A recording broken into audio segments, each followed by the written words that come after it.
Hello everyone and welcome back to our channel. We are Millennial Mom. If you don't know who is who, I'm Millennial. This is Mom.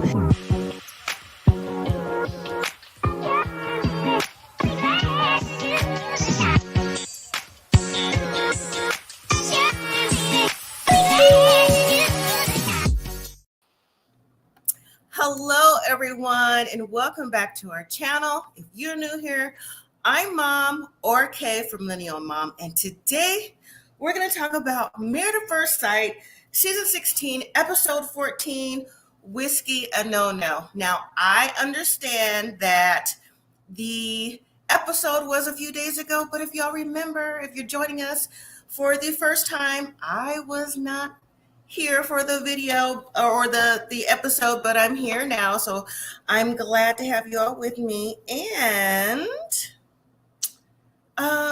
I'm just ready to get into the episode, and I'm happy to be back. Let me look at this text real quick. Melinda is texting me, and she was supposed to be here for the video, but I guess she's not going to make it. So, okay. Well, anyways, thank you all for joining me, and thank you to everyone. If you are joining me from the conference because you just want to pop in, hello. Thank you for joining, and there will be some announcements at the end of this video. So, welcome everyone. Hope you all are safe. Like I said, glad to be here. I had a great time. Back home now, let me tell you something. The difference between where the conference was and home, there's about a 40-degree difference the other way. And you know, Millennial and I aren't used to the cold like that, but it was different. It was refreshing. Was happy to be there with people who are on the same journey as me. Meeting people for the very first time was so heartwarming. I can't even put it into words. But anyways, welcome to the family, everyone. Welcome back, everybody. Thank you for joining me again. I missed you all so much. Missed you. So let's see who's in the chat. So we have Sharon. Hello, Sharon. Thank you all for spending your Saturday with me as well. And hello to everyone on replay. Quickly, if you haven't already subscribed to the channel, hit the subscribe button, join the family, hit that like button, and please leave your comments because I would love to know what you think. And the comments and description as well. And also, I will drop the link in just a moment, so y'all sit tight, okay? So hello to Sharon. Hello to Devontae, the Jasmine Show, both Jazz and Vince. Hello. Thank you. Hi, Cynthia. Thank you, girl. You know how to do something different for the conference. They just now meet me for the first time, but moving on. And hello to Ashley. So what did y'all think about the episode? I saw a little bit of it in the hotel room, but I actually watched it twice because I was like, it was 3 experts, Dr. Pepper, Pastor Cal, and Devon in one episode, like 2 weeks before the show's over. I mean, where were they like after the honeymoon? Or is it just me? I don't know. So anyways, quick overview. It says with less than 2 weeks, they've been saying 2 weeks for what? 4 weeks now, right? Or is it just me? Anyways, with less than 2 weeks left until decision day, guest expert Devon Franklin has come to talk with the couples to see where they are as far as a connection or not, and to show them a way to get there before it's too late, their connection. So in the way that Devon communicates, in my opinion, it's a lot of motivational quotes and or sayings, right? But some of the things he's offering to these couples, I don't think it's the communication style that they need. And if it was just me, because I didn't see him necessarily talk to all the couples, he only talked to specific couples. Same with Cal and Dr. Pepper. So that was different, right? And so the couples he did talk to, and even all the couples in general, in my opinion, they need more comprehensive counseling to get to the root of their issues. And I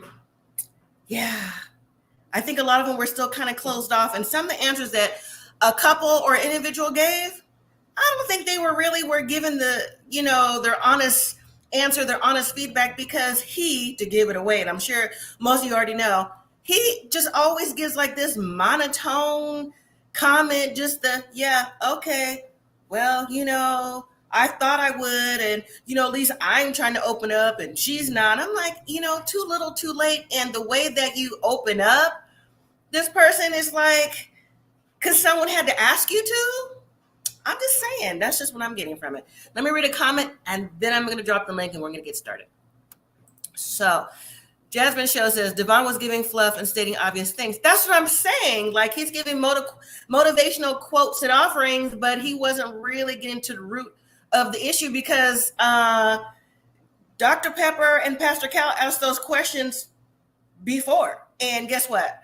We're not getting any different answer. At least I didn't hear any different. Maybe y'all could tell me something that you saw differently, but I'm definitely not getting anything different. So Sharon says, I like Devon, but you're right. He's not right for the situation at this point. And then have y'all noticed that even when Devon came on last season, he also came on with like 2 weeks left. So what's the point of that? Like, maybe give him motivation to, like, this is towards the end, and, give him a pep talk. Like, you can do it till the end. Too late. They need help going forward if they're going to go forward. That's just me. Okay. All right. Ashley, you say, wrong one. Ashley, you say, I'm watching old season of the couple saw experience at least one. I'm watching old season of the couple saw experience at least 1 or twice a week. Oh, you mean the experts? The experts used to come in way more frequently than they do now. Even if the couples were in trouble, at least they still had someone to talk to bounce it off the experts instead of, holding resentment through the day till the next time we see them in group settings or till we see them on TV. So at least they had that little bit coming too. And then Marcus, you say, hello, by the way, because most of these managers are dead. True. And Frappes and Tea, hello there. How are you? So let me go ahead and drop this link. And then if anyone wants to join, you can. So we'll go from there. So let me check. Quick minute. I'm just getting all kind of texts. I apologize, you guys. Let me see. Okay. So, all right. So again, okay, so the link is dropped for anybody who wants to join me on screen. If not, we could continue to talk in the chat and I will go through my notes. But thank you for joining me on your Saturday afternoon, evening. I really appreciate everyone coming back to say hello, give me their perspectives on the episode and this Married at First Sight. And again, is it just me? Can you all tell me in the comments or whatever, haven't they said like 2 weeks left to go for the last 4 weeks? Am I imagining that, or is it just me wanting to be like 2 weeks, 1 week, done? Y'all let me know, because that's the vibe that I'm getting from this. So, all right, so Married at First Sight, Season 16, Episode 14, Whiskey and No. So Devon looks like he visits with Jasmine and Eris, which they're always the couple to go to because they seem like they're the ones with the most issues. But now, honestly, the most issues is, for me individually, is Nicole. She is really moved to the top of the list. And Eris, of course, but really Nicole, because every week she drags that black cloud from episode to episode. Like, Lord, what's she gonna talk about today? Right? Or is it just me? Let me know. Humble me down if it's just humble me down. Am I being mean to Nicole? I'm just asking. And Shaquille and Kirsten. But see, the cold piece, and I see you backstage. The cold piece is, how Devon going to come talk to Shaquille and Kirsten after they get into it at the gathering? No, you need to meet with them before the gathering, because after the fact, you're supposed to encourage us to stay together, not like, I heard what happened last night. I'm like, come on now. That was so shiesty. Is it just me, or was it shiesty? Going to tell me what you heard last night. You're supposed to meet me before last night. Anyways, moving on. All right. Jasmine Show, you say every episode is 2 days. Every episode is 2 weeks. Every episode. Frappes and T, you say he only met with the black couples. I noticed that too. But I noticed it too. Leave it at that. All right. And Sharon, you say Nicole's really starting to annoy me too. Nicole has always annoyed me. I know I shouldn't say that. I try to be positive, but I do say that every season, right? But I really do try to be positive. I'm just like it's either black or white, no pun intended, for me. Like, there's really, really small gray area when it comes to you're either all in or you're all out. I know maybe that's not, for some people, my type of personality might be a little, I don't know, come across a certain way. But I mean, at least I keep it real. At least I'm being honest, but Nicole, come on. Even Pastor Cal had to tell her, girl, stop it. Girl, shush. All right, let's bring it Who is this backstage? Dr. Salt, aka Devontae. Well, I guess Devontae has a new online name, Dr. Salt. Does that mean he's being salty these days? Let's bring him up and find out. Here we go. Here we go. How y'all doing? Hey, thank you for joining me on Saturday. I appreciate you and everybody. So let me read one more comment though. Frappes and T says, I like Nicole, but she needs to work on herself. Okay. I need a marker. Y'all want me to write a sign? Because I will. She needs a sign more than these red flags. Because she is just like, oh, here we go.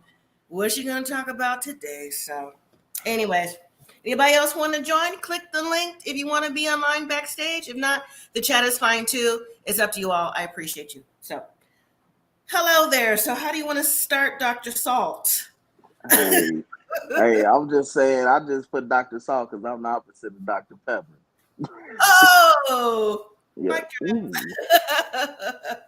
Gotcha. Yeah. So what was your overall of the show before we get into detail of Devon and his visits and the group setting and then Cal and Dr. Pepper? What was your overall? I liked what Devon said. I feel like he had some good points. Mm-hmm. I actually like him. I just feel like right now it's probably too late. Yeah. So it's just like, I mean, he low-key wasted his breath for real, because these couples, no. Now that, I mean, okay, so the Jasmine show agrees and said they always say 2 weeks, but excuse me, haven't you heard that before? 2 weeks? They've been saying 2 weeks for so long. Yeah, 2 week lie. I know, right? So, because next week's episode is again 2 weeks, so they're clearly stretching this out. I mean, I get Devon and what his point is he is a motivational speaker, a motivational author. I understand that. However, at this point in the season with these couples, they don't need motivational quotes, thoughts, inspiration. They need guidance if they're going to stay. And even if they don't stay together, which, like I say, we always root for couples to win, and for them to get past this, you know what I'm saying? Like, they really need like counseling session to get past it. It's not, I could drop motivational quotes all day long. Right. How's that going to help my marriage though? That's not giving me assistance in my marriage. Right. So let me see. Marcus says, the season might not be over till June. Don't say that. Don't say that, Marcus. The next season will be picked up by June. Trust. Nicole just need help. Bless her heart. I'm like, you just saying you laying there. Like, I don't care as long as my partner is getting satisfied during sex, that's cool. I just be like, are you done yet? Like, what is going on, ma'am? Low self-esteem alert. You should have got your self-esteem together first before you got married. Like, that's what I'm trying to figure out. Where is your daddy? Their relationship ain't adding up here. Or, well, no, it's adding up. Mm-hmm. It makes sense. He must have been gone for real, because she don't act like she had a good father in her life. You can tell. It's just like, or somebody good around to tell her, like, to give her some good self-esteem, because I don't know what's going on. She referenced a little bit of her dad. I noticed she referenced it last week's episode, and she also referenced it again this week's episode, saying that she wasn't as close to her dad when she was growing up. But she did have both of her parents in her life. So whatever, because Nicole gives me, I think we talked about this before, everyone in the chat that's been here before, that Nicole gives off like she was a rebellious teenager. And her parents divorced, so she went from her mom's house, who may have been a little bit more lenient, versus her dad's house, who maybe wasn't as lenient, and so they had to repair their relationship as she got older. Mm-hmm. So maybe she has those type of issues, those daddy issues, being from her dad in a certain way, even though he was in her life, but wasn't the way maybe she needed him to be in her life. That's what she's giving to me, because she just like, I mean, we can't even see her and Chris talk about nothing without some reference from some part of her life that just wasn't up to where she thought it would be. And, you know, when she mentioned last week too, when she talked about, oh, I didn't realize I had this many issues, so I said it out loud. As much as you talk. Like, what do you mean? Every time you compare yourself to something, it's an issue. Yes. And it's a lot. So if it's a lot for us, it's a lot for Chris. Because Chris got to live that every day. Right. So anyways, so Devon visits with Jasmine first. She says she had a breakthrough with the girls. She talked about being non-confrontational again. Jasmine and Eris, they talk about the same things to me in a hamster wheel. They're not progressing. They're not saying anything new. It's maybe new to Devon, but it's not new to us, the viewer. So every time they're talking about, I'm not confrontational, the things I didn't see growing up versus Eris, who had all kind of trauma in his life, and now he's starting to talk about it. She feels because she hasn't seen that they mismatch on communication.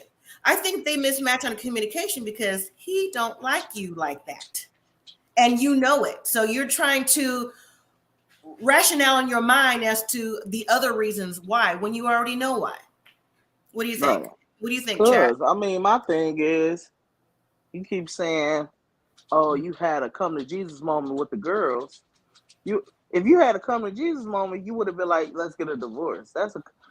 He don't like you. It don't matter. The way he's talking about is surface level. We can all talk about when we grew up in the hood. Oh, I couldn't go outside after 9 o'clock because they be shooting. We can all break. That ain't nothing. Mm-hmm. He ain't really talking about, I mean, the suicide stuff, yeah. But like, I feel like he would talk about that with anybody. That ain't nothing like that's gonna bring them closer. Right. And, I mean, you know he don't like you, and at this point, you not even entertaining nothing he talking about. So what you here for? Just get a divorce and call it a day. You ain't a failure. He a failure. Mm-hmm. In that I'm aspect, not about to be alone in a marriage for what? Yeah. So real quick before I jump back into what she's talking about, Ashley says, does she remind you of Christina from Scene 11? Christina had a lot of issues too. I knew her and Henry, they were a terrible match. Because first of all, Henry was very close. You remember him, Devontae? From Henry, the nice guy. Oh, the funny one. Yeah. That was funny. Okay, yeah, Henry. But see, Christina, she weren't telling the truth all the way. You know what I'm saying? She didn't say where she lived. She was an airline steward. She was this.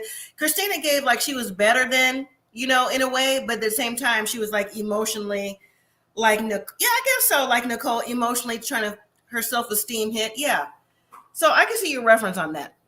Yeah, I can see that. And then real quick, Jasmine Show, Nicole references her exes every episode. Yes, she does. Yes, she did. Every episode with Nicole. Nicole hasn't advanced from the honeymoon. Because in the beginning, she dropped everything about her life. And we learned about, again, getting burned with a cigarette, the domestic things that she dealt with. But since then, she's not said anything we haven't heard. Just this and that. And what if he don't like it? And what if he? It's a lot. It's a lot. But anyways, let's jump back to Jasmine. So Devon says that she needs to start the process to communicate. And then he asked Jasmine what she wants the marriage to look like. So Jasmine says she wants to connect on all levels, right? Okay. And I'm thinking, how can you connect on all levels if he has told you multiple times he's not physically attracted to you? And if you might get intimate on the honeymoon. So that's what I'm saying. Like, being motivational for her is not working in this aspect. You know what I'm saying? He's asking her what she wants, but we already know what she wants. And I don't think he got to the root of why she's accepting this communication style and the relationship status with Eris, to me. I don't think he know what he wants. I honestly don't think he know what he wants. He be talking about the Megan Thee Stallion or whatever. Right. You ain't lying. She was homeless. But that's not being funny. Yeah, he said to Meg Thee Stallion, but where's she at though? Well, he clearly hasn't met her. He ain't gonna never met. He delusional. That's his problem. It's not that she not his type. He delusional. He one of those people he ain't gonna never be. He probably wants somebody that look like something off Instagram. crazy. Don't make no sense. Right. Like, she beautiful. True. Hold on, Devontae. The Jasmine Show. If you get a moment and you choose to, I would love for you to give your take online. But if not, keep it in comments. Like, just be just a little bit more detailed, because I know you got lots to say. You said it on your channel too, so it's free, open space here. Sharon, you say Eris be lying. He has the personality of a snail. I can hear you saying that too, Sharon. Eris be lying. Right. But let's see. Then, okay, so Jasmine says she wants to get deep on all levels. She said that talk about Eris gets deep when he talks his conflict or trauma, but Eris just started talking about that maybe 2 weeks back, right? He just started opening up because he just would never say anything. Or is it just me? Did he ever say anything besides that? Only when his family was in town for the month anniversary, and then his cousin. Outside of that, he really didn't talk to Jasmine at all, right? I mean, because it's weird. It's like they roommates, and he just there. Like he said it himself. Mm-hmm. Ain't no intimacy. They friend zoning each other. It's over. Right. Why y'all still here at this point? Right. But they ain't even the worst one. Right. And then, hey Dolores, how are you? And then Jasmine talked about, since she's never dealt with conflict, then she talked about being bullied and things like that. And Devon reminded her that trauma, excuse me. Devon reminded her that is trauma. And she just learned to deal with it the same way she deals with things that she's gone with an adult. So I guess maybe that opened Jasmine's eyes and how she deals with things. But when Devon meets with Eris and he asks Eris about the physical hurdle, Eris says he knows that Jasmine can feel his energy is not there. I mean, yeah. But when Devon also said that, so what about work? What do you do? He talked about he's in IT and how he does this for work, that for work. He's into what he's doing. And he's like, so how come you don't do that for Jasmine? Well, I think that's obvious. If you don't like somebody, you don't do for people you don't care for. For what? Nobody does for who you don't care, especially in a relationship. If they weren't on this show, they would have never. First of all, I don't think he would talk to her anyways. But if this wasn't a show that went 8 weeks, he wouldn't even have stuck around. I think he's doing it to say that he did, and to try. But just like, try what though? I mean, he might get a friend out of her, but I personally can't even see Jasmine talking to him after the show. What y'all think? What do you think? At this point, Eris just wanted to be on. I feel like he just wanted to be on TV. So Sharon he could run with the story. Oh yeah, I mean, you see, I was trying to open up to her. It wasn't me. Like, he gonna try to run with it. I think he just wanted to be on TV. That's why his cousin was over it. Like, bro, now you just want to be on TV. You know you ain't trying to. Okay. Right. Sharon says, I'm starting to not understand Jasmine. Why does she still want this man? I don't know. Because Jasmine also contradicts herself as well when she's talking to not just the experts, but to the girls as well. She contradicts what she's saying. She's like, I really want to try to see if it'll work out. But in her confessional, she cried like, and her energy is like, I don't know why he does this and that. So, which one is it? So, one of the things that I picked up from Eris's conversation with Devontae is that he's talking about, did I say Devontae? I'm sorry, Devon, not you, Devontae. I'll talk to him. He finds Jasmine appealing and attractive by her hustle. So he likes the fact that she works and is a go-getter. But that's it. He couldn't really say what he liked about her. That's the things that she does. Her work life, her personal life, with the cheerleading and things like that. I don't think he's attracted to it. I just think you respect that. That's not like attraction. Marcus says Eris wants to go back to having smash sessions with her friend. Well, he on the way. I don't know. He on the way. So let's see. But then when Devon said, so you're not attracted to her? And Eris hesitated for a minute. I mean, I wasn't surprised at that. I wasn't. He was like, well, yeah. And then try to explain that. But again, he didn't give why he would be. He didn't say nothing about her eyes. I like her skin. We know her behind is not big enough. We know that. But you know what I'm saying? Compliment something about her, what you like. And he didn't do that. So that was already an issue. And I don't think Devon held his feet to the fire enough for that with me. So, I mean, he told him, there's obstacles there. They need to work on communication, but it's been an obstacle since the day they got married when we saw them at the reception. Obstacles have been there from the very beginning. All right. Cynthia says, I think Jasmine and Eris are there for money now. I heard Jasmine's teeth are beautiful. I have seen her teeth. Sharon has referenced, did I see her teeth? I did see it on an Instagram post. If her Instagram is up, they're there. She's got her teeth done. They look nice. Professional. Mm-hmm. So, but, okay. So then we have Nicole and Chris who are having their own individual counseling session before the group session, like they do every single episode, right? And then they talk about giving each other space. Well, really, it's Nicole.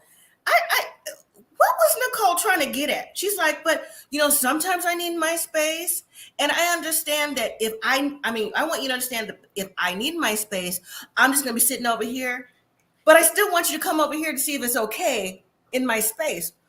Nicole, which one is it? Now she's talking out of both sides of her mouth. Do you want to be alone, have space, or you want Chris to ask you what's wrong and be in your space? Which one is it? Can someone explain what Nicole was saying to me? Because I didn't get it. Anybody? Chat, Dr. Salt, somebody explain me. I was confused. Like Chris, she was like, so when I say I need my space, like, give me a little space, but don't give me no space. Like, yeah. So what you saying is, give you like 15, 20 minutes, and they come in there and be like, so are you upset?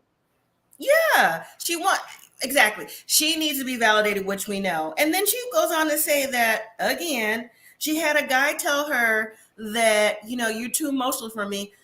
Go figure that out and then come back. So she still holds on to that. Nicole holds on to a lot from her past. But he told her the truth. It wasn't mean. It was like, look, you got a lot going on. You need constant validation. Like, she probably a headache. Like, you can imagine walking on eggshells. She got low self-esteem. Mm-hmm. So you got to constantly look at it. She wasn't confident with the lingerie. And I'm like, you look good in the lingerie. I don't know what you're talking about. Like, you don't see it the way she don't see herself right. So imagine being, that's your girlfriend. You got to constantly be like, you're beautiful. And she probably like, I don't feel beautiful. You like, baby, you look good. And after a while, you like, look, I can't. Look, I mean, I done tried everything. I don't know what to tell you. Right. And so then she had the nerve. I took it as a nerve. She said to Chris, like, if he doesn't get it or he can't help her, with her space and her peace, and he can't validate her, then there's the door. I said, what? There's the door. Can you imagine? Nicole was like, Chris, forget it. There's the door. How long you think that would last? That door would barely be closed before she go running down the street. Because that's the vibe she gives me. Do you think the same thing? I feel like that would have been a little punk test. She'd be like, see, they all leave. Soon as I do one thing, they're ready to leave. Nobody can take it. She is just too much. Yeah. She's a little off. Right. And again, she's been reassured since the honeymoon. So, Nicole, we get it. You need reassurance. You need validation. You just need to feel like you're loved, and we get it. I just really hope that if they're still together, their communication and their marriage has moved beyond her issues. Because again, Chris said last week, and maybe the week before that as well, that one of his exes was like Nicole, and they're not together. Like, he's known ladies like her before, and he just can't deal with it. So Nicole really needs to get some additional assistance with her emotions and just mental health, because Chris is not here for this at all. And honestly, she needs it for herself too, because she's really holding on she's going back. That cigarette thingy was from like she's 13. She's like 30 plus now. So it's really holding, front and center in her life. She's just a drainer. It's just like she said, she already know what's gonna happen, because she did it to a couple guys already. Yes. After a while, you start making me feeling unhappy with you because I can't do nothing to please you. Mm-hmm. And it's just like, no matter if I call you beautiful, gorgeous, you don't see yourself that way. So it's just like, You ain't nothing you can really do with somebody that don't love themselves. You kind of wasting your time. She don't love herself. You can't make her love herself. That's Right. an internal battle that she needs to go figure that out before you got married. I don't think you should have got married. I feel like you should at least bare minimum love yourself. You don't love yourself. I agree. Let me read some comments. I sent a text. Sorry, you guys. It says Sharon. We'll go back up. We'll say Sharon says, "I hope she fixed her teeth for her self-esteem, not for Eris." I hope so too. I don't think they're still together, and I don't think Absolutely Jasmine's not. energy said she did it for Eris. I just think maybe she got it for just backlash. Maybe she received on social media. I could be wrong. I'm sure she may tell us eventually. And then Dolores, you say Nicole seems confused and overthinks everything.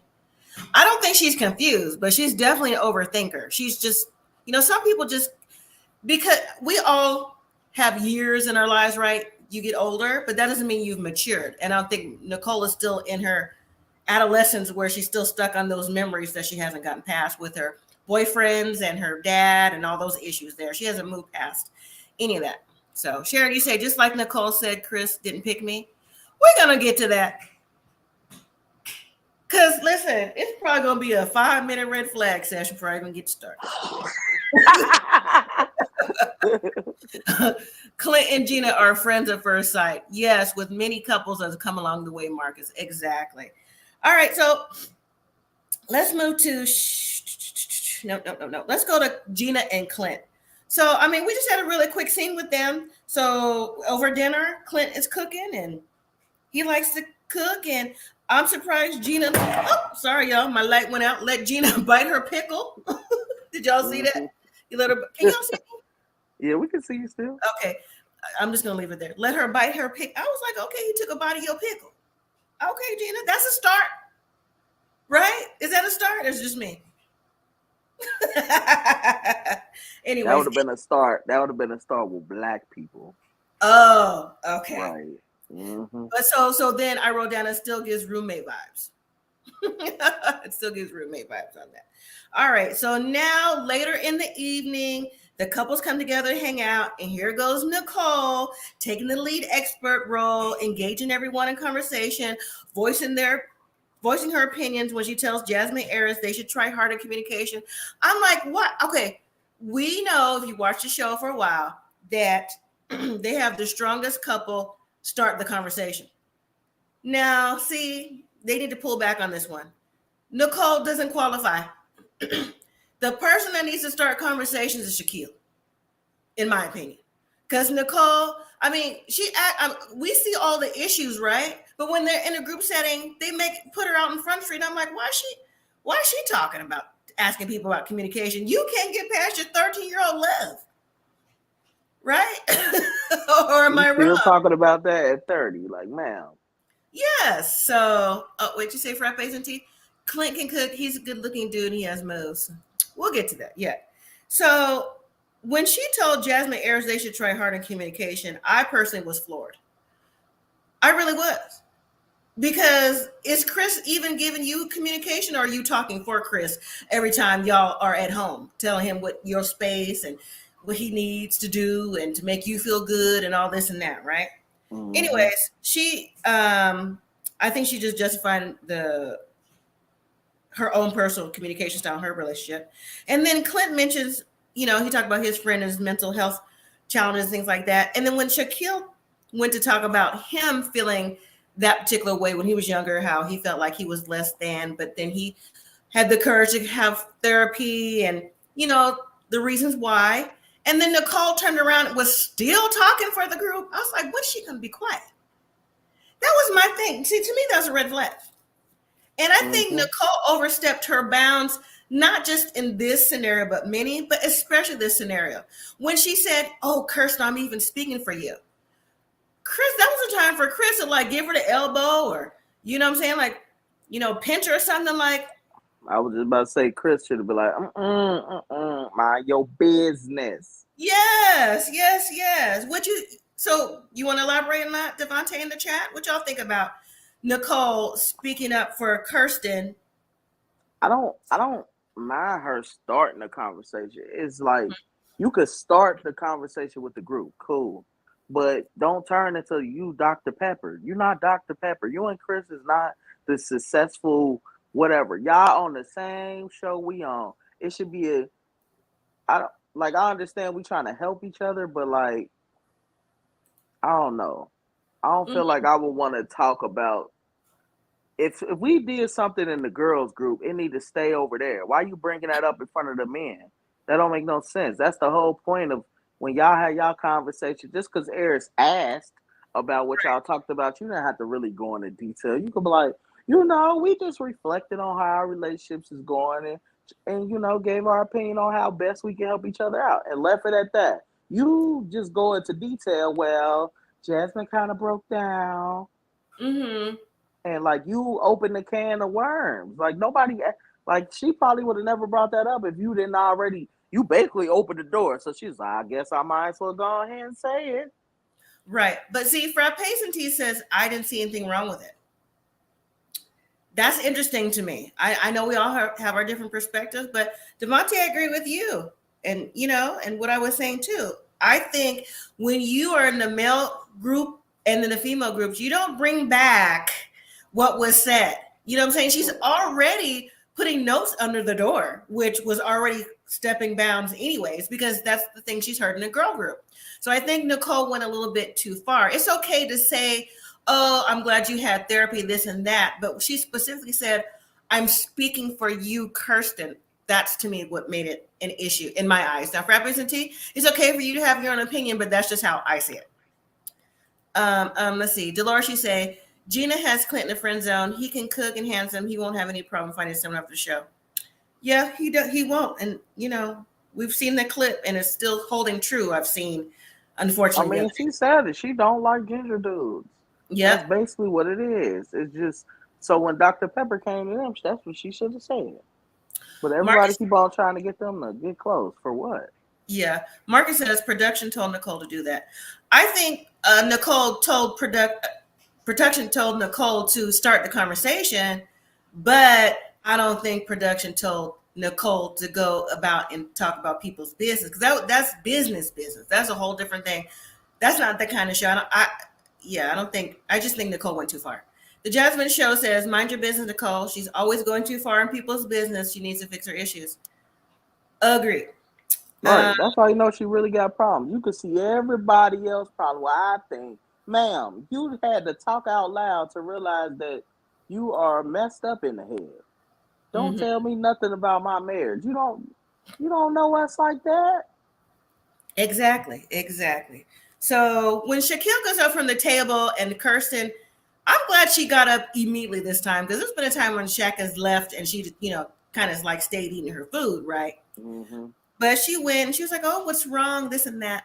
And Shaquille had to explain the point to her.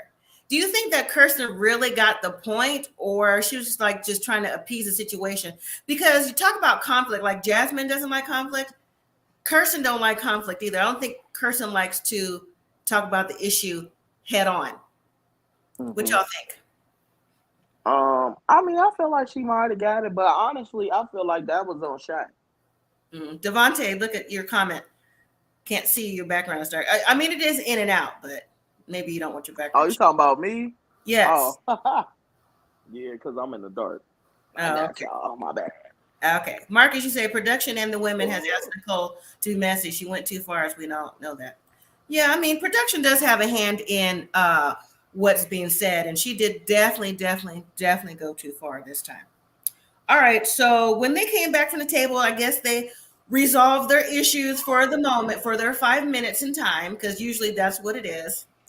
That's what I was going to say next, Frappes and T. That's the next thing I was going to say. I was going to say, when they came back to the table, do you think Shaq overreacted? You just beat me to the punch. Do y'all think Shaq overreacted? Or do you think Jasmine didn't speak up is the reason why he possibly overreacted? What do you think? I think a little bit of both. I do. Yeah, I mean, I feel like he did kind of do the most. Like, it don't really wasn't that deep, bro. Yeah. And I feel like when Devon told him, if she don't know what she doing, you didn't really you made it seem like if she just come down to Memphis or wherever you went, it, and and when she backed out of it, you made it seem like it wasn't that big of a deal. Like, all right, you should have kept it 100. But like, baby, I really need you to come down here and support me. It's gonna be a little stressful, and I would also like to show you actually like what I do. That Right. conference that you went to or whatever, that was just a little small. This is actually you going. Hold on. You're jumping ahead just a little bit. Hold your comment. Hold your thought on that. And Dolores Okay. says that's better, Devontae, your background. But we're still at the group setting, so we agree that he overreacted. Jasmine Show says, I agree with Frappe. Shaq was doing too much. Frappe's T said he wanted his moment. So yeah, he did overreact, but I mean, just the way that they talk is so mismatched. So we'll get into that too. But back at the table, they toasted up. Leave it to Eris. Leave it to Eris to bring out his comments that he likes to do, right? And I guess, I don't know. I think he has his nerve too when he talks about other people's relationship. I mean, he's like Nicole, they're experts in someone else, what they should be doing. So, like you said, Devontae, when he asked Kirsten, so if Shaq asked you to come, you didn't come, what if he said, pack your ish and go? Would you like that? We know Eris likes it hard. He likes it dirty. Eris likes all that. He likes to be rolling in the mud, so he wants it to be the same for other people too, but I don't know. Now let's jump to the dancing scene. So, hey, we know, listen, Clint is always in his element. Clint, to me, if they have an MVP of the show, it's Clint this season. Because he really, he deserves, I may give him a medal. Yeah, he was definitely must-see TV. He was TV ready. He was TV ready. And so Gina, she was in her element too. They was dancing the little line dance thing like that. They all seemed like they was trying to have a good time. And then if Jasmine said she asked Eris to dance with her, they was all still doing like the little group thing. And then Clint jumped out and did like their little country Soul Train line, right? Where did the ask for the dance come in? Because they edited that out. We didn't see it. All we saw was everyone doing the same little dance or whatever. And then Jasmine turned around and be like, oh, I can't do this when he turned around to dance with the instructor. Now, back to the comment Frappes and T said, because I had it written down twice. Did Jasmine overreact in the moment? Did Jasmine overreact? No. You don't think so? No. Even if we didn't see it, he know what was up. Mm-hmm. She said she asked to dance with him. All you had to do was twirl her around. They was freaking doing cowboy stuff or whatever. It was something simple. You could have just jugged with her a little bit, a little shimmy, yeah, and spent her around. Did so have fun with your wife. But he didn't do that. Then you start doing it with the instructor. Like, it don't make no sense. Your wife right there. I feel like any woman or any person that's in a relationship, if they ask you to dance, do you dance with somebody else, even if it's the instructor? That's kind of disrespectful. Okay. So she can't take it anymore, and she walked outside. And production is following her, and I'm surprised too that Eris went out right away, because he's not a right away kind of go out after you either. He usually sits there with that look on his face, like I don't know what's going on. That's the vibe he gives me. But he said that he didn't mean it. He said he was trying to learn to dance because he doesn't learn things as fast. And even though he's like, I wasn't trying to get at her, I'm like, now see, you could lift that out the conversation. What did you weren't trying to get at her have to do with, you know what I'm saying? And that didn't look like he was trying to learn nothing. What they start doing ain't had nothing to do with the dance. Was that a salsa class? Because that ain't look like the dance that y'all was doing, man. I don't know. Frappes and T says she could have pulled him aside. Okay.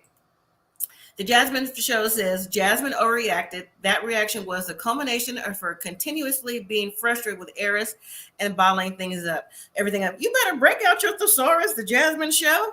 Shoot, the culmination of her continuously, being frustrated. I had to read that. I'm like, culmination. Wait a minute. True, that is both. I still feel she overreacted, and it is a buildup, but the buildup has been there from the very beginning.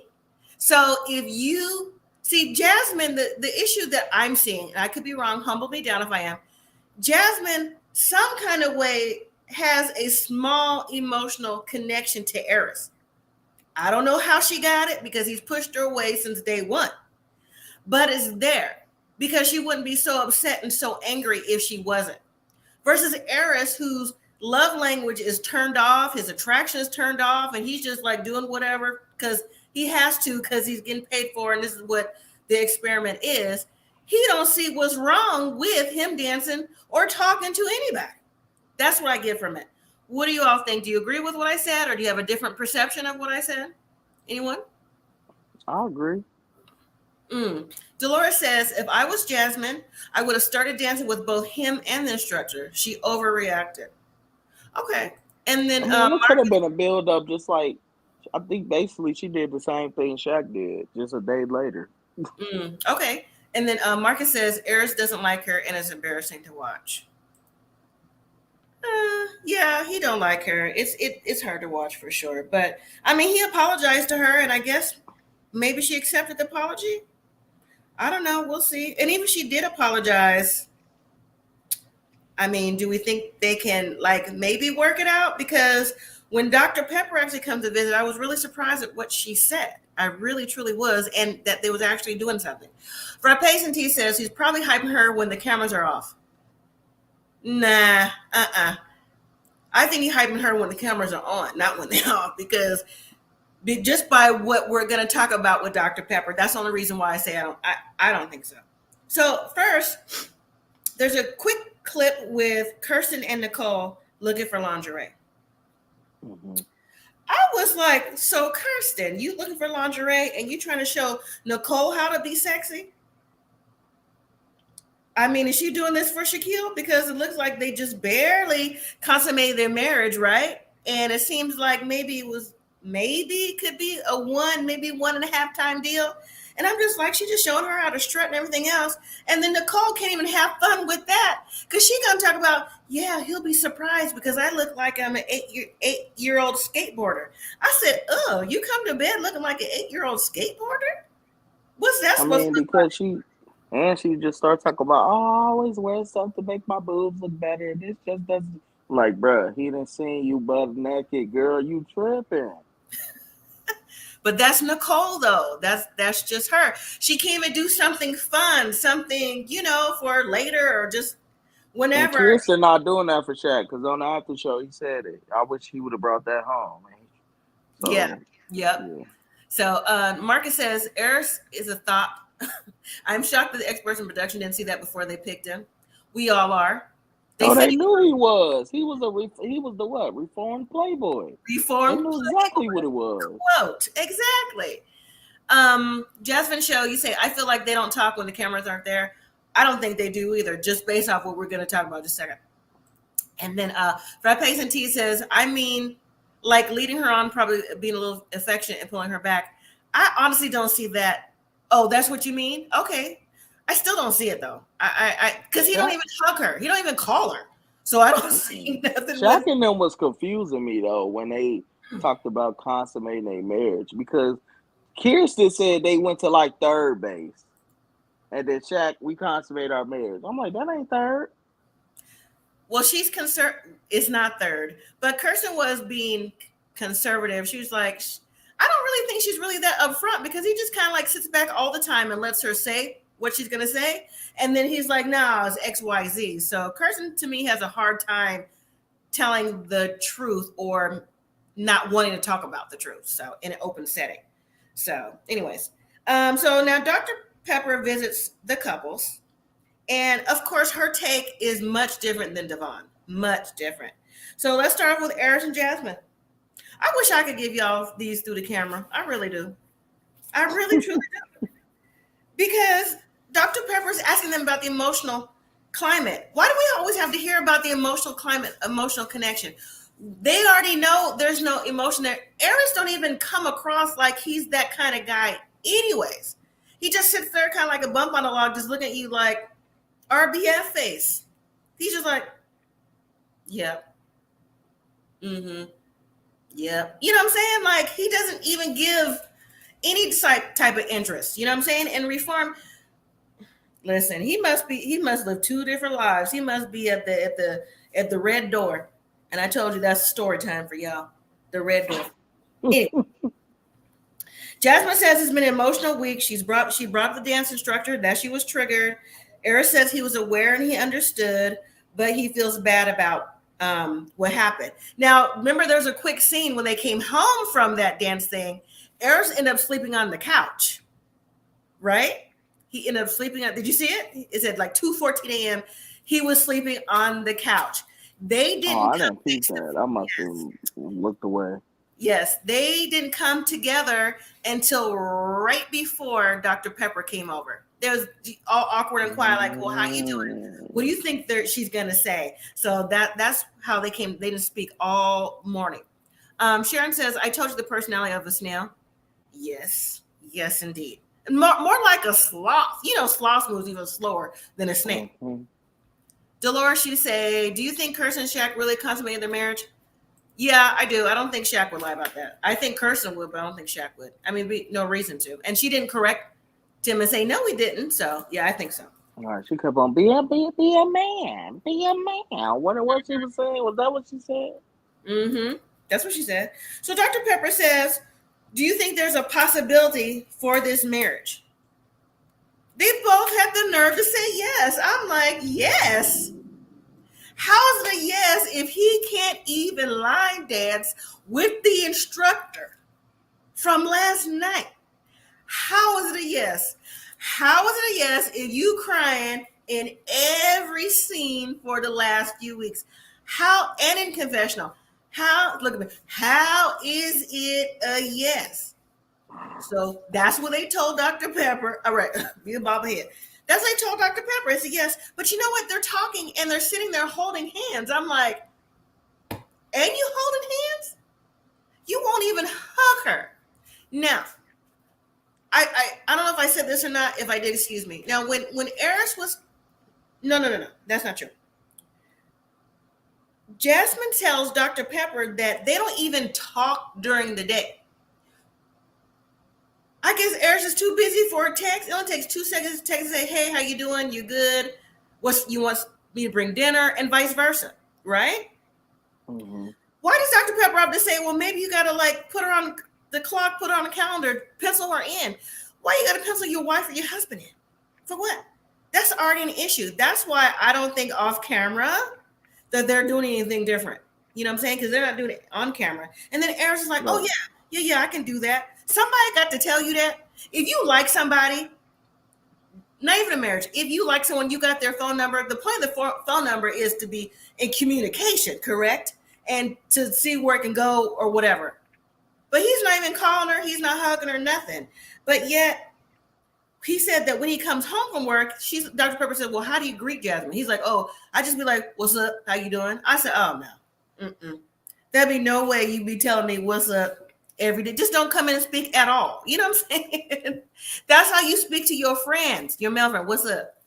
How you speak to your friends? That sounds just like my wife. I done did that and be like, what's going on? We gonna try this again. Right. But guess what, Devontae? I'm sure you say sweet things to her all the time. It's just not a what's up. You know what I'm saying? And I know you text each other. I'm guessing you text each other and call and whatever during the day. It's not like you come home and nothing's happening. You know what I'm saying? Right. So it's a completely different situation. So I know you doing that with your wife. You playing with her for real. Eris isn't playing at all. That's the difference. So what do you think about that? Them telling Dr. Pepper that there's a possibility and the chat that their relationship can go further. What y'all think? Is it a red flag moment or not? Delusional. Jasmine has been a glutton for punishment all her life. That's what it sounds like. She's too nice. She one of them people that's just too nice. Like the man that told you he don't like you like that.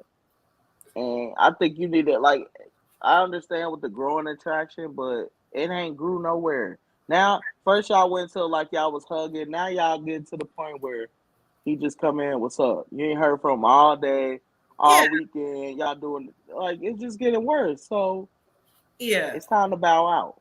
It is. Sharon says, when is Jasmine going to take some responsibility for the situation she is in? I can't feel sorry for her anymore. You're coming off desperate and needy. Very hard to watch. Yeah, I think Jasmine tries to be like that in confessional. Because, confessional, she's like, oh, I'm not doing this. Her energy is just all like, black girl magic. But when she's filming, it's the opposite. She gets more emotional about it. I'm like, which one is it? So frappes and teas, getting her kiki on. Okay. The Jasmine Show says, LOL, definitely not how you greet your wife at all. Oh, what you said? She said, it's cat. Okay.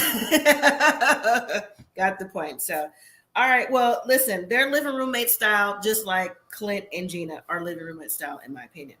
All right. So speaking of Clint and Gina, Dr. Pepper straight up says, you need to up your game. Gina says, I just feel like we're in a friend zone. That right there, Dr. Pepper, she said, all right, well, good night. After she said that, Gina is, even though we knew this already, Gina says to Dr. Pepper, I feel like we're in the friend zone. So why is Dr. Pepper suggesting they watch movies like Driving Miss Daisy? And I said, I know she did not just. Why did she suggest that? That was the thing. I was like, Driving Miss Daisy? That wasn't even a love story. I was like, he found a good job. Right, for the times, right? And it depends on your demographics and how you view that movie. Everyone don't view that movie as cute now. I get it, but that wasn't right. No. I mean, listen. Gina says that she needs affirmation for someone to make her feel good, that she got a job, she's doing the right thing, and she's like, well, do you think Clint can do that for you? She's like, sure. I'm like, no, because he's in the friend zone. That was the very first thing you said to Dr. Pepper, friend zone.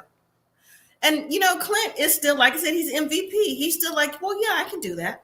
And then Dr. Pepper says, well, maybe y'all could cook dinner together. She said, nah, that's Clint's thing. He cooked dinner. I'm like, get your bag and go, Dr. Pepper. Just get in and go. You are wasting your breath. You gonna need one day talking to Gina and Clint because it's not there. Showing him the whole hand. Like, for what? That hand was weird. Come on, waffle it. Like, no. I don't think Gina has time. I don't think she's in this place in her life where she needs to be dating. I think you all in on your business, and I feel like that's where you need to be. Because right now you ain't got no time for no man. It's already showing you ain't got no time. And It's not with Clint, you just don't like him. You're not attracted to him, and you just acting like most of these people on here are acting like attraction is not like maybe top of their list. With her, I just feel like she's seen them was like, oh no.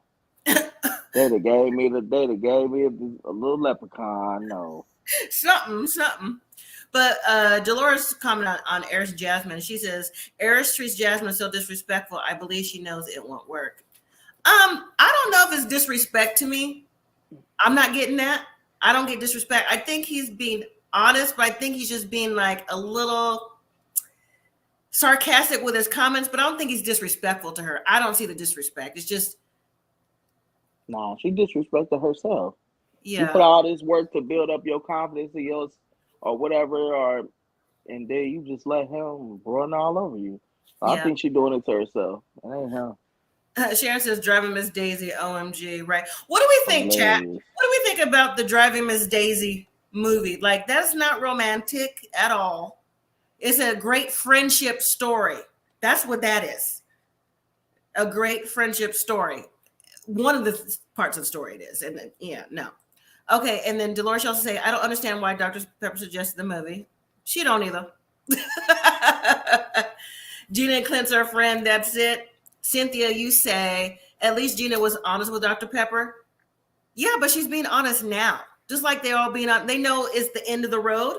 They're being honest now, because Gina could have let all this go from the honeymoon. She did not have to continue on in this relationship. She could have had the out, but she didn't. So I don't think. Right. The only person that took the out was, I forgot the girl's name they got off. So yeah, she's the only one who was just like, yeah, this ain't gonna work. I got to go. Nope. The only one. Yep. The Jasmine Show says lack of care, maybe, but not disrespectful. Yeah, I don't think he's disrespectful either. I don't. Frappes and Tea, you say never seen it, but maybe there was a reason why she recommended it. Well, you got to see it, then you'll know what we mean. Not to be mean to you, Frappes and Tea, but no. Let me give you a brief overview. Driving Miss Daisy is set in the South, and it's set before things were segregated, and it was blacks only, whites only, and the African American was the driver to the elderly Caucasian lady, and they had a friendship bond in the segregated South. That's what the movie was about. So, all right, and so here we go. Oh, I wish I cued some music. Here we go.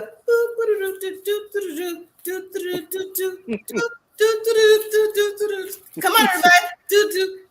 Pascal, talk to Nicole and Chris. Pascal, talk to Nicole and Chris. Pascal, take it. Talk to Nicole and Chris. Listen. Before he even began, he didn't pick me. I wish I had some tissue. I know, but he didn't pick me. Do you understand what I'm saying? No, because no, I get it. The experts, you all did a phenomenal job, but he didn't pick me. He didn't pick me. No, but I wanted him to pick me.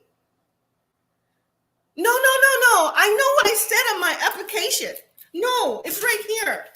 I need tall, dark, handsome, someone who let me talk, someone who will love me forever, someone who will just hug me all day and love dogs. But I didn't get a chance to pick him, like he didn't pick me. He didn't pick me. I wanted him to pick me. Do you understand? Nicole, listen, I almost turned off the TV in the hotel watching this mess. Seriously, because I was like, is she for real? I'm glad Pastor Kyle was like, just stop it. Stop it. Because she needs to stop it, right? Hey. I mean, how much time y'all got? Hey. I can't. Y'all take the wheel. Take it. What you think about that? I just feel like, first of all, when she said he didn't pick me, Pastor Cal, he did pick you. Because when he first seen you come down the aisle, he could have left. Well, hold on. Friday says you need to clip and use that for your red flag. Okay. Yes. Wait. I was just about to say.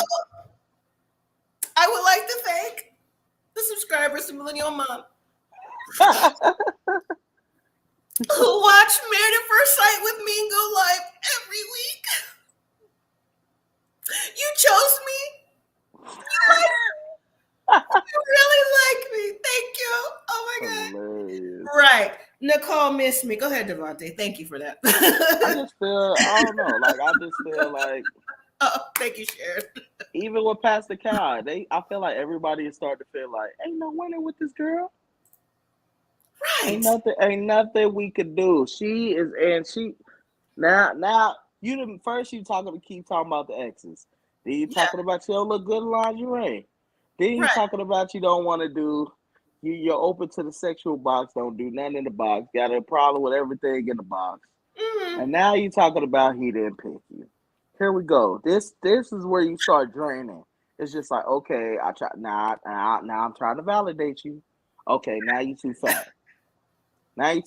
Oh, now your makeup don't look good though. Oh, now the pictures of the marriage, whatever pictures they use in the apartment that we only gonna be in for a month or whatever is. Right. Oh, they picked the worst picture. It's just something after every day. You like. Thank you. Like that, Chris gonna be the one that pull up to work. He gonna be one of them husbands that pull up and just sit in the car like. Wait, before he goes in or when he gets off to go home? I think it's when he gets off to go home. Be like, oh my God, here we go. He got to call her first. He got to text her first to make sure she's okay before he even gets home. Because can you? Oh my God. Just pull around the corner and park a spot. No, because she got the app 360 because she knows she watch him on the way home. Where my phone is? She's like, Oh, the Life 360. Hi, honey. I see you at the corner of 5th and Main. You know, no, you can't. Nicole is like that. Pastor Cal says she's self-sabotaging. I mean, come on now. From the wedding, we've seen her self-sabotage. Every week she self-sabotages and then gets in a group setting talking about, you know, I can feel your energy. I bet you have this going on, huh? Right? No, I'm going to speak for Kirsten. Listen, your energy at home is not working for you. It's not. And then when she even sits on the after party too, she's just like, I don't know. She is just hard to put your finger on. Like But then let's not forget, she's like, are you happy? Chris, are you happy? Are you happy with me? Because I'm happy with you. Yes, I'm happy with you. You know I would have chose you, Nicole. You know, it's like a bad Lifetime movie. I would have chose you. Oh, you would have chose me? You know I would have chose you, yes. Do you love her, Chris? I do love her. Oh my God, you love me? I mean, you ask him every week. What are you going to say on decision day? Come on now. We already knew you. And Chris, if you didn't tell her you loved her, I mean, I think she would have drug out of you. That's where it's gotten now. So, He goofy because I'm trying to figure out how. Yeah. What would you say, Nicole? Nicole's dreaming. Maybe that's why Chris wants to stay in separate apartments. I get it now. I get it now why he wants to stay in separate apartments. It's too much. It's too much. So, I mean, Dr. Pepper do it with her, man.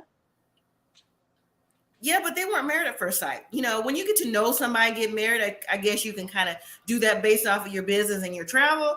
But this is married at first sight. And yeah, that's a completely different situation. So, all right. Well, that was in an episode. Now, next week is the retreat. What'd you say, the Jasmine Show? I'm hollering the reactment's perfection. Don't give me stuff, right? Thank you. Because, I mean, where's the lie with that? You pick me. Come on. Nobody cares about that. All right. So next week is the retreat. This is where the tea comes out at the retreat, right? The tea is always dropped at the retreats. Always. So we see clips of there's unwanted guests, there's bears. And so why is Clint walking around the cabin? Is he going to lock the doors or the windows so the bears don't get in? Like, what? Why is he outside? You know what I'm saying? That's they crazy like that. You see all the black people was like, Right. It's just, listen, it just is what it is. But anyways, Chris is saying in his clip, first you see that he left a little note for Nicole. She's like, oh, thank you. But while they're sitting around the table, he says, things are getting heavy. And Nicole says, well, I'm not trying to ruin this retreat. Now, I wonder what happened between him leaving a love note for her to find to dinner, talk about things are getting heavy and I don't want to ruin the retreat. Do you think Nicole is saying that for something in their relationship, or you think it's something for something she heard from the couples? Because you know she's a busybody spilling the tea for other couples. So what y'all think about that? I feel like it don't got nothing to do with them. Mm-hmm. I feel like she just said something. Okay. And then Eris is saying the marriage is not where he wants it to be, and Jasmine is emotional. I mean, okay. Copy and paste every week. Right. Copy and paste. Knew that. Right. Y'all still high-fiving. Okay. She's still not getting a text, I bet you. And then Gina says she didn't sign up to be married to a friend. She has lots of friends. We knew that. Gina, but you put him in the friend zone.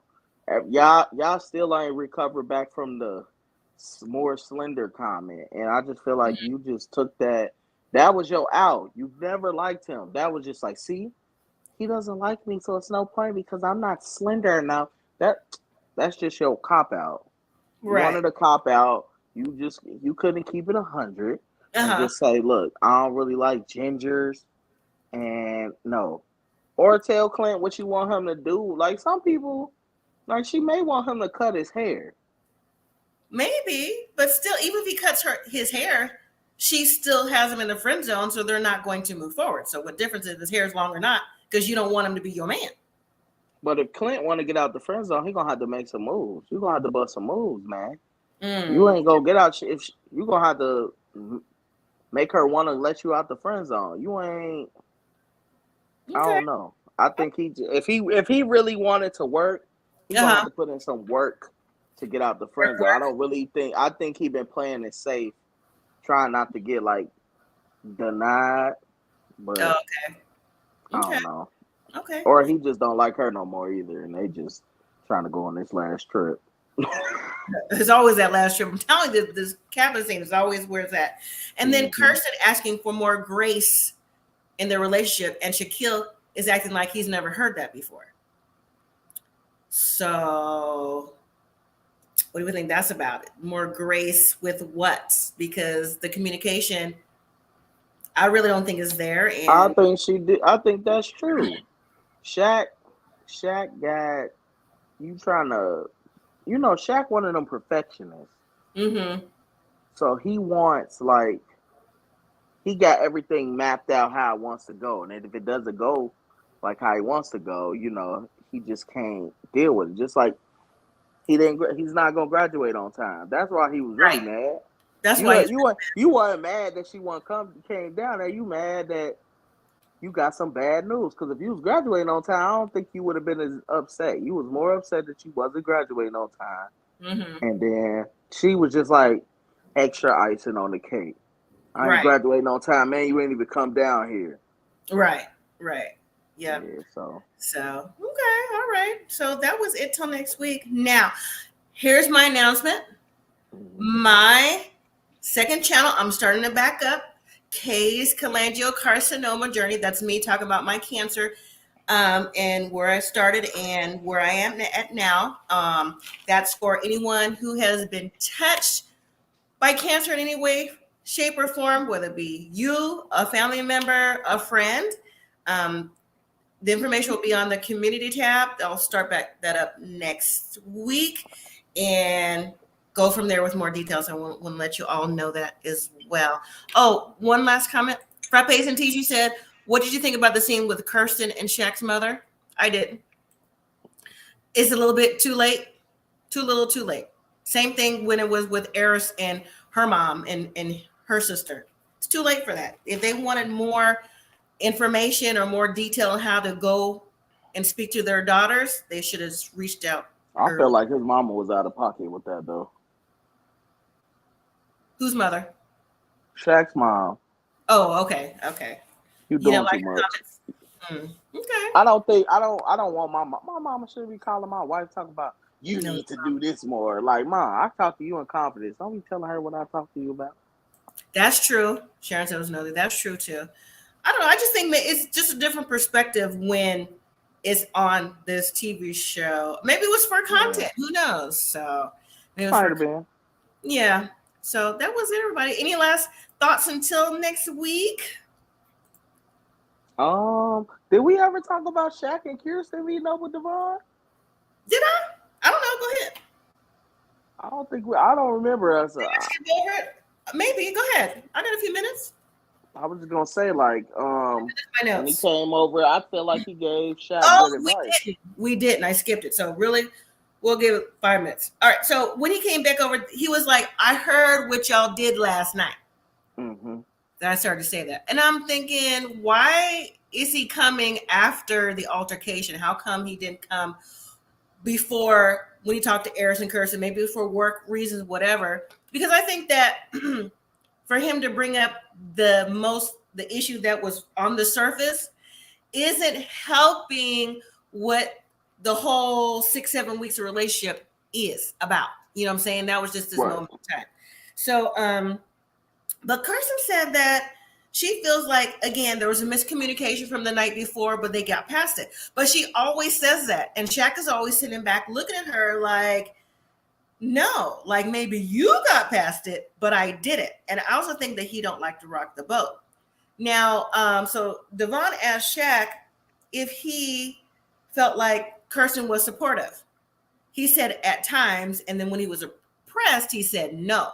And then he gave the comment when he went to Jackson, Mississippi, right at the honeymoon. He's like, yeah, she came for that one time and that was it. And so Devon said to him, like, don't diminish her coming somewhere because that's showing support. So if you say, like, if you only hold her feet to the fire for this one, why would she want to continue going forward if she doesn't feel like she's being appreciated or supported? So what do you all think about that? I mean, I feel like he's right, and I feel like if you really wanted her to be there, you should have said it. You made it seem like, Mm. I mean, you can come, but like if you don't, it's not a big deal.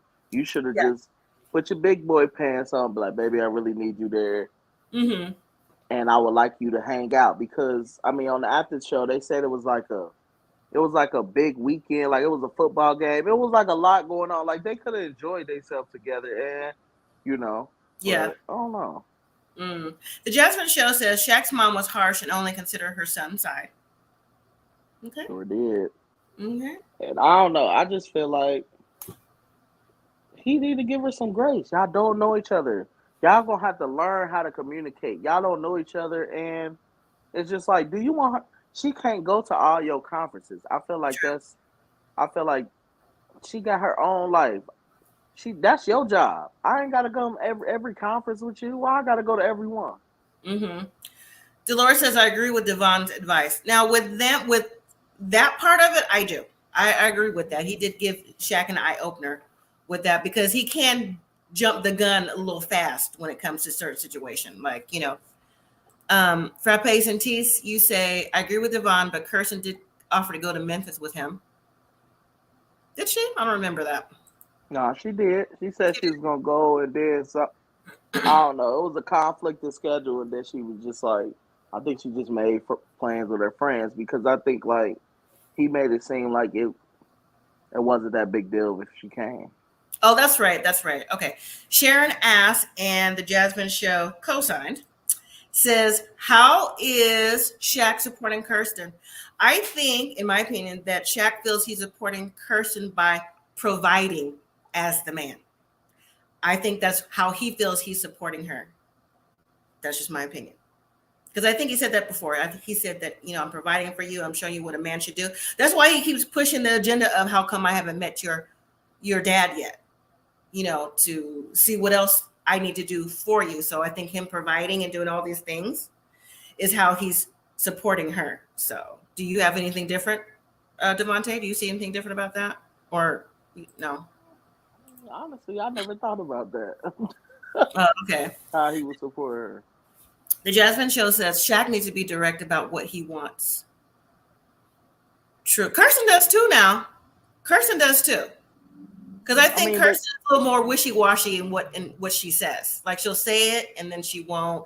She'll say it to the ladies, and then if it comes up from Nicole, then she's like, "Oh yeah, I did say that." So I don't think she's on up and up with him either all the time. Go ahead, Devontae. I was just gonna say. I mean, yeah, I feel like he needs to be more direct. But this is a problem that you're gonna have. This is a new relationship. Y'all just got married. Y'all skipped the dating part and got married. But you still can't skip to learning how to communicate and what tick her off. They still gotta learn all that. And I feel like they gonna have to give each other grace. Look, I mean, I only known her for a month. So I mean, how I would like stuff to be communicated. How's she gonna know if you didn't communicate that? Yeah, Frappes and T did a mic drop. She said, "Stop pillow talking with your mother." Okay. Yeah, Right. I don't think you should do that. You're not your mom. Yeah. Especially not in this situation because it's already like she done married my son. We don't know this girl, and now my son just come to me telling me, nah. Yeah, I agree. I 100% agree with that and what you're saying. I agree. Yeah. So well, I mean, so the difference between going back to it, Eris talking to Jasmine's mom and sister, and then Shaq's mom talking, who do you think was most out of line? Shaq's mom? Mom. Oh, okay. Shaq mom. The I feel chat. like Eris called and asked. So, Okay. I mean, I don't feel like the sister could really be out. He asked. Yeah. Yeah. So, all right. Well, that was it. So next week is the retreat. I'm not sure if we're going to see any other experts on the retreat or not. I think they're just out there. We're we're getting closer to seeing what's his name, McKinley, come back. So I don't know if he'll come back like before decision day or after, because they keep showing that one commercial, that one clip of him saying, yeah, I slid in Gina's DM, so maybe it'll be beforehand. So I don't know. So Dolores says Shaq's mom too. So all right, everyone, that was it. End of the live. Thank you for joining me and sharing your Saturday with me. I appreciate it. Listen, I'm really tired. I came in at like 11 p.m. last night. Okay. And I will do, excuse me, 90 Day Fiance on Monday and 90 Day Fiance the other way, and 90 Day Love in Paradise starts tomorrow too, for those of you who watch 90 Day Fiance, whether it be in this chat on replay. So we'll do that live as well. And I will be back Thursday evening for Married at First Sight Nashville. So with that, any last words, anyone? If not, we will head on out for the evening. All right. Have a good night. Good night. All right. Thank you, everyone. Talk to you later. Thank you.